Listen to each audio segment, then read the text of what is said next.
Hey there, Mason. Hope your travels are going well, and looking forward to seeing you back in person next week. This is your video lesson for today. I got 4 things I want you to work on this week. Let's go right down the list. Got any questions for me? You know what to do. Have your mom or dad shoot me over a message, and I'll be more than happy to answer any questions you got. Making really good progress. These last few months we've been making really good headway, so I want to keep that going. So like I said, if you got questions, you let me know, okay? All right, start with number one. Number one, I can't really check right now, but I just want to remind you that I know to check your note reading for next time. We've been doing really well with that, so just keep that moving forward. So have your note reading ready for me. If you even want to play through something, have your parents send it over to me. I'd be more than happy to take a look and give you my 2 cents. But for something new for today, we've been doing really well with the E minor pentatonic scale, the one.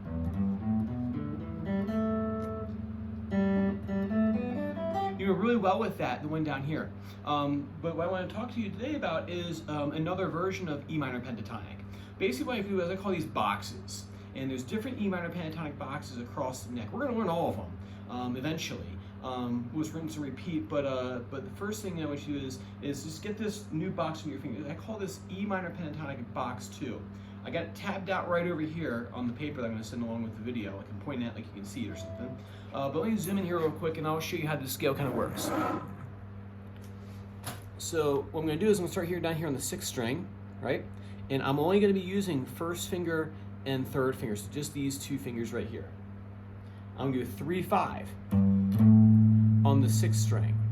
Now I'm going to come out here and grab 2, and then 5 on the 5th string. Now eventually what we're gonna do is we're gonna have you like hovering over top of that, but just for right now, get those notes under your fingers. So if you need to move your hand like that, it's totally fine. So you got 3, 5, 2, 5. Next string down, 4th string, same thing. 2, 5, or 2, 5 if you stretch. 2, 4 on the 3rd string. 3, 5, and 3, 5. All I want you to do this week is just work on going up and down there. You can memorize it if you want, but this week just focus on like, can you just play those notes? Have the paper out while you're doing that. One more time, starting from the 6th string. 3, 5, then 2, 5, 2, 5 again, 3, 5 on the 3rd string, 3, 5, I'm sorry, 2, 4 on the 3rd string, 3, 5 on the 2nd string, 3, 5 on the 1st string. And then eventually we'll do like hammer-ons. Do hammer-ons with that, but just for right now, go ahead and just get those under your fingers. What we'll do at that point, once you get that down, we'll probably slide from note to note. And work on sliding technique. All right, but we'll do that later though. All right, next thing I want you to do is I want you to work on with back to the first box that we have here, the E minor pentatonic, the one with the open strings. I want you to keep on working on those hammer-ons. We're making real good progress with that. Like I said, just work on those top 2 strings. I think for you, the pull-offs are easy. Sometimes some people actually find pull-offs to be more difficult to ring out clear, but you got that one easy. So for this one, make sure keep your fingers over top of the strings. Okay. Hovering those fingers over top of the string, so your hand should be pulled back this way, trying to hammer this way. You'll be coming down flat-fingered. You want to stay on the tip of your finger, arch fingers over top, right? Landing on the dead center tip of your finger right there. Should land rock solid right there. Don't land on the pad, like otherwise it won't really ring out there that clear. And remember, like I said before too, like the hammer-ons, all this stuff's a work in progress, so I don't expect perfection while someone's still learning it, right? And if you've been playing for like 50 years, I'd say okay. Be pretty perfect on it, but since you're new at this, give yourself a chance to learn how to do this, okay?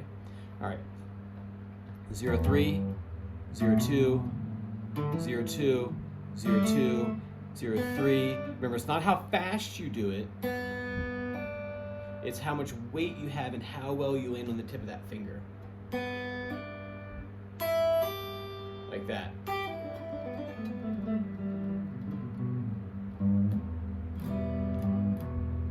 Right? You don't do that fast. I'm doing it for a while. So work on that.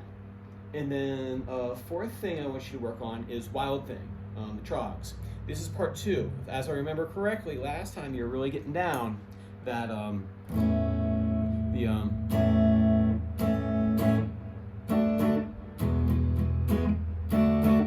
was starting to take shape right there. I think you're getting those chord switches pretty loosely, getting smoother. This is the ba da da da. But I want to know for sure that that's that section of the song. What he does here, he does G, and then goes to an A chord. Right, and then there's some space in between. Ba-dum-bum-bum. So G, A, G, A. Don't be a hero. I mean, you can go slow in the beginning. Remember, we're trying to learn how our fingers move from one chord to the next. G, A, and really watch how your fingers move from one to the next. See, G, they all move this way. So you want to avoid this. See them all dropping and then coming up to the A. Go here, right to the A chord without any sort of like, go in the wrong direction, more or less. G, and they all go right to where they're supposed to go to for the A chord. G, A, G, A. He does that 4 times. G, A, G, A. And then stops for a second. G, A, G, A. Stops for a second. G, A, G, A. Rest. And 4 and 1, 2, 3, 4. Right. So work on that right there for me. I also want to hear the part 1 too that we did.